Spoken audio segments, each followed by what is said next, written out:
Shamshabad airport కు bomb బెదిరింపులు ఆగడం లేదు. ఉదయం ఎయిర్పోర్ట్ అధికారులకు యునైటెడ్ స్టేట్స్ కు వెళ్లే విమానంలో బాంబు పెట్టామంటూ అగాంతకుడి నుంచి మెయిల్ వచ్చింది. బాంబు తక్షణమే పేలకుండా ఉండాలంటే $1 మిలియన్ ఇవ్వాలని డిమాండ్ చేశాడు. ఈ నేపథ్యంలో భద్రతా సిబ్బంది ఎయిర్పోర్ట్ పరిసరాలు, యునైటెడ్ స్టేట్స్ కు వెళ్లే విమానాన్ని క్షుణ్ణంగా తనిఖీ చేశారు.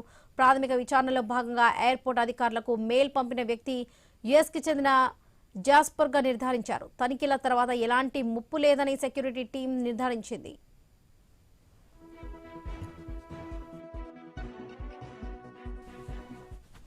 శంషాబాద్ ఎయిర్పోర్ట్ కు బాంబు బెదిరింపులు ఆగడం లేదు. ఉదయం ఎయిర్పోర్ట్ అధికారులకు యునైటెడ్ స్టేట్స్ కు వెళ్లే విమానంలో బాంబు పెట్టామంటూ అఘాంతకుడి నుంచి ఒక మెయిల్ వచ్చింది. తక్షణమే పేలకుండా ఉండాలంటే $1 మిలియన్ ఇవ్వాలని కూడా డిమాండ్ చేశాడు.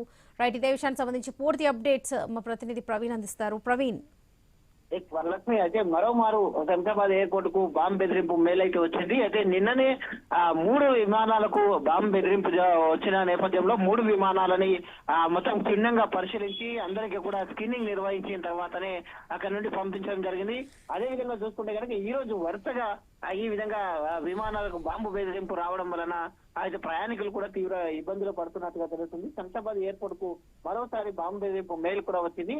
అయితే ఈ మెయిల్ జాన్సర్ న్యూయార్క్ చెందినటువంటి వ్యక్తి ఆ బెదిరింపు మెయిల్ చేసినట్టుగా కూడా అధికారులు అయితే గుర్తించారు. శంషాబాద్ ఎయిర్పోర్ట్ నుండి అమెరికా వెళ్లవలసిన విమానాల్లో బాంబు ఉందని, విమానాలు టేకప్ అయిన 10 నిమిషాల్లో బాంబు పేలుస్తామంటూ కూడా ఆ యొక్క బెదిరింపు మెయిల్లో పేర్కొన్నట్టుగా తెలుస్తుంది. బాంబు పేలకూడదు అని అంటే $1 మిలియన్ ఇవ్వాలంటూ కూడా ఆ లేఖలో పేర్కొన్నట్టుగా తెలుస్తుంది. అప్రమత్తమైనటువంటి ఎయిర్పోర్ట్ అధికారులు ఎయిర్పోర్ట్ లోని అన్ని ప్రాంతాలను కూడా క్షుణ్ణంగా పరిశీలించిన తర్వాత అక్కడ ఉన్నటువంటి ప్రజలను కూడా స్క్రీనింగ్ చేసినట్టుగా కూడా తెలుస్తుంది. కాబట్టి ఎలాంటి బాంబు లేదని కూడా తెలుసుకున్న తర్వాతనే అక్కడ నుంచి అధికారులందరూ కూడా ఊపిరి పీల్చుకున్నారు. ఇలాంటి మెసేజ్, ఈ యొక్క ఈమెయిల్ ఎక్కడి నుండి వచ్చింది, ఎవరు పంపించారనే కోణం లోపల కూడా ఇంకా దర్యాప్తు కొనసాగుతుంది.